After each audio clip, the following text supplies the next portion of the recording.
I'm gonna buy a paper doll that I can call my own, a doll that other fellows cannot steal. Hello, I am bored. Very bored. And when I'm bored, I film car vlogs and talk about pretty much anything, so you've been warned. Okay, that's getting old. People's greatest fear is dying alone. It's like the biggest insult you can give. I hope you die alone. Okay? Now, I don't know what dying's like. I don't do it often. But generally, when I'm sick and coughing up blood and, you know, farting and moaning and dying, I don't really like people next to me admiring all of my handiwork. I'd like one maid who is like in the hallway, just, you know, in case I need something, in case it's like, oh, I need medicine! And she could actually save my life. Yes, I'll have a human being present. But do I need my loved ones there seeing me right before I die? I really don't. I'd prefer to have my dog with me. He'd probably be like this, like, what are you doing, boy? I mean, I could have a horrific death, coughing up, having spasms, and I'm not gonna be thinking, I look like an idiot. I hope nobody posts this on Facebook. I wouldn't have to worry about it if I was alone. Nowadays, you know, you're probably gonna have your grandson next to you going like, whoa, Grandpa's having a problem. Not my ideal situation for a death scene. Ideally, if I was to die, how would I? That's a good question. The best way I think to die would be quick split decision, right? So you don't have to dwell on the death thing very long. And it's when you're like 101 years old, so you're gonna die soon anyway, no offense to any 101-year-olds out there. And you like heroically jump in front of a bullet and save this beautiful woman from being shot. And then like as you're dying, she's like, I love you, I've always loved you. And you're like, I know. And then you slip away. That's the perfect death, and I hope that's how I die. My love,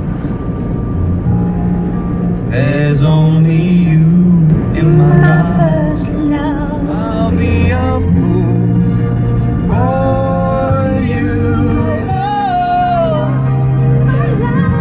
my endless love.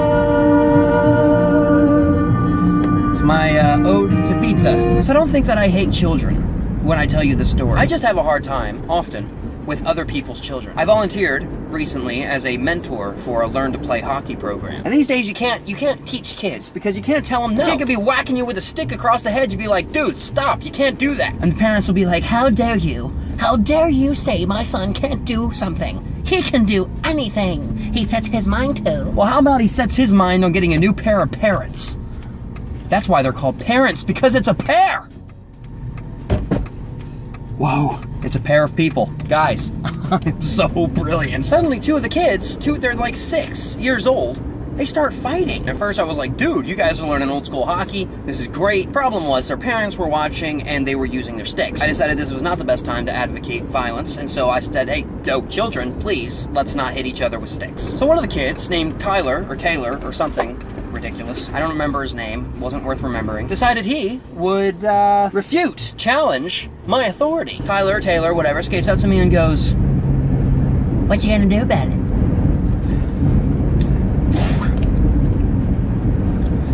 I said, hit him with the stick and you'll find out. Probably the dumbest thing I could have said. He goes, whacks him with the stick again. So I am now in a position where I need to do something. I told him I would. I basically threatened the 6-year-old. Problem was their parents were watching. So I just stand up to him and I'm like, do that again, I'm gonna talk to your parents. And he goes, no! And I said, boom, destroyed. Don't hit that kid again or I will tattle on you like an adult. 30 minutes pass. The kids decide they now want to scrimmage. They want to actually do like a little keep away game. Now I'm not gonna brag, but I was able to keep it away from 6-year-olds that could barely skate. Fairly easily, I might add. Not to toot my own horn. So Tyler, Taylor, whatever, gets very frustrated with the fact that he cannot take the puck away from my stick. Very frustrated. He is full-blown rage. He looked like a little cherry tomato, essentially. That's the best I can describe his face. He storms up to me, like clops up to me, because he really was a terrible skater. And he's like, hey! And I'm like, ugh. And he said, what would you do if I slashed you in the face? A 6-year-old said this to me. What would you do if I slashed you in the face? And this is where I did something fairly clever. I said, try and find out. Another golden decision. Hadn't learned my lesson. You know, why would I do that? So he goes to raise his stick, and I just grab his stick, skate right over to his father. And he flipped out. He started, I'm sorry. We didn't have any problems after that. I mean, just show a little decency, dude. Okay, I've just been driving around this community trying to talk, and I've gotten completely lost. I have no clue how to get out of here. I'm gonna spend the rest of my life in this maze. Oh, there's the... Oh, found it. Never mind.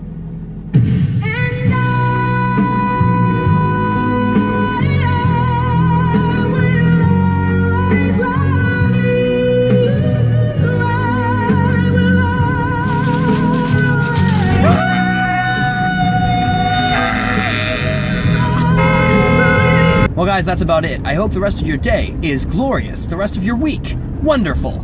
And I hope you give me a thumbs up on this video. Nothing would make me happier. Well, that's not true. I do love ice cream. I'll see you all next week. Hasta la vista. Bye-bye. I'm not gonna clap because there's cars passing and I'm on a very narrow bridge right now. Wait. Now. Hasta la vista. Bye-bye.